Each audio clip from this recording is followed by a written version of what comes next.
Bonjour à tous, voici la vidéo explicative du projet Picari réalisé par l'équipe 22 composée d'élèves d'actuariat. Étant en filière actuariat, nous allons travailler dans le monde de l'assurance. Il faut savoir que les entreprises d'assurance sont particulières. En effet, on peut observer une inversion du cycle de production. On reçoit l'argent avant de le dépenser, contrairement à une entreprise lambda qui paye le coût de production, puis vend son produit. Il faut donc prévoir ce que l'on va payer, les sinistres, et ainsi calculer nos provisions, qui correspondent au montant de nos engagements d'assureur. Un assureur étant exposé à de nombreux risques sur le long terme, doit savoir évaluer correctement ses engagements et ses rendements. C'est pourquoi il a recours à des projections à long terme de différentes variables économiques, telles que les taux, les valeurs des actifs, l'inflation, etc. Notre projet consiste à élaborer un modèle qui va prédire l'inflation. Qu'est-ce que l'inflation ?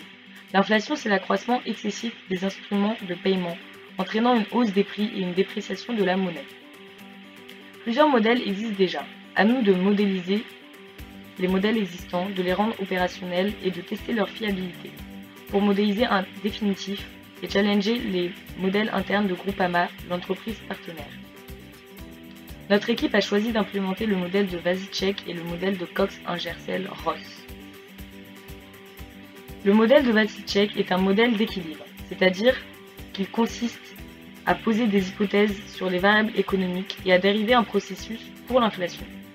Ce modèle suit un processus de retour à la moyenne. L'inflation est attirée vers un taux moyen à long terme nu, et ceci à une vitesse θ. Les trois grandes étapes ont été de calibrer les données, d'effectuer des tests de cohérence et enfin de projeter les valeurs. Voici la simulation qu'on a réussi à projeter. Le modèle de Cox-Ingersoll-Ross est un modèle à un facteur qui repose sur une équation différentielle stochastique, tout comme le modèle de Vasicek. Ce modèle suppose un retour à la moyenne.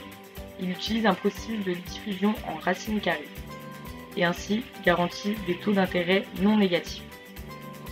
Tout comme Vasicek, on calibre les données, puis on projette les valeurs. Nous avons obtenu une courbe qui est la courbe bleue, qui représente une simulation. La courbe orange représentant l'inflation historique. Finalement, nos modèles vont servir à challenger les modèles internes de notre entreprise partenaire Groupama. On peut dire que notre projet est utile pour Groupama, même si nos modèles peuvent être améliorés.